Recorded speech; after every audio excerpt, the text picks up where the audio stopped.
Olá, sejam muito bem-vindos a mais esse encontro, na qual a gente quer compartilhar com você um devocional, uma leitura devocional da palavra, a qual possa te ajudar no seu crescimento em Cristo Jesus.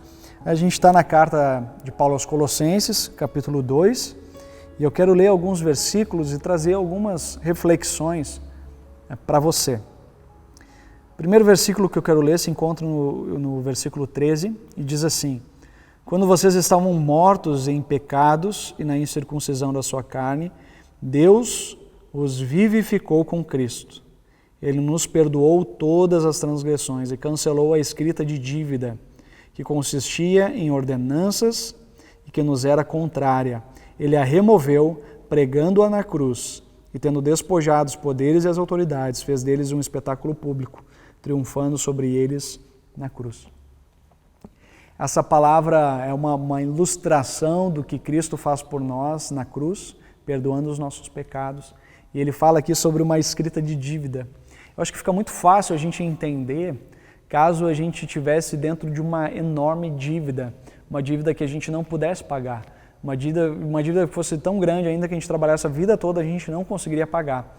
E quem passa por uma situação de dívida sabe como é angustiante você ter tantas coisas para pagar e não ter o dinheiro para pagar. Isso absorve a sua energia, isso absorve o seu relacionamento familiar, você vive como inconformado, angustiado todos os dias.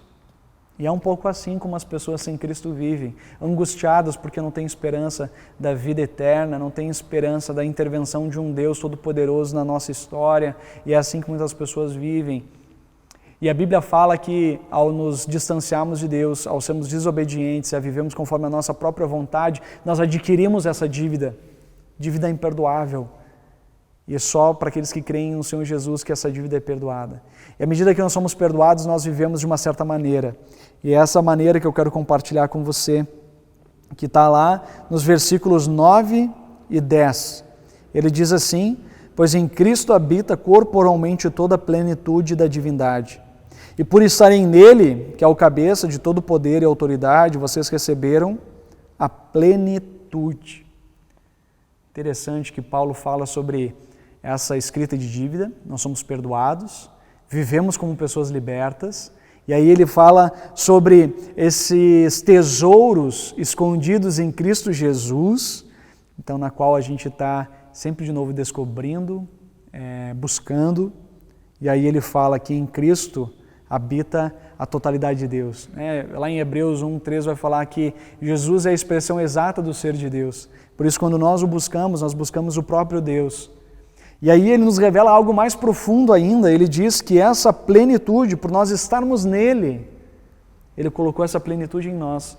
Ou seja, à medida que nós somos cheios do Espírito Santo, nós podemos viver nessa terra na autoridade que ele nos concede.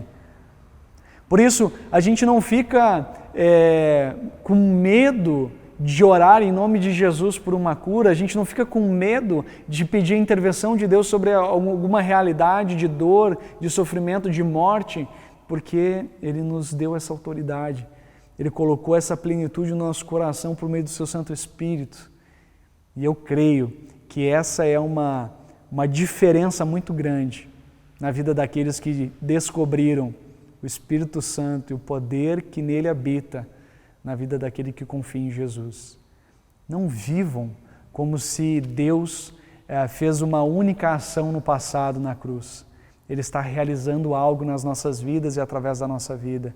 Esse Deus que atuou com poder no passado na vida de tantos homens e mulheres de Deus, ele continua atuando com poder nos nossos dias.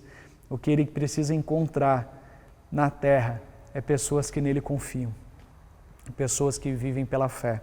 Lá em Hebreus capítulo 11 diz que sem fé é impossível agradar a Deus. Por isso vivam nessa fé. E que o Deus que atuou no passado é o Deus que atua hoje e quer atuar por meio dos seus filhos na nossa geração, nos nossos dias. Por isso tão somente creia e deixa todo o resto para Deus fazer. Porque dele pertence todo o poder e toda a honra e toda a glória. Que Deus te abençoe e viva por meio da sua fé. Em nome de Jesus. Amém.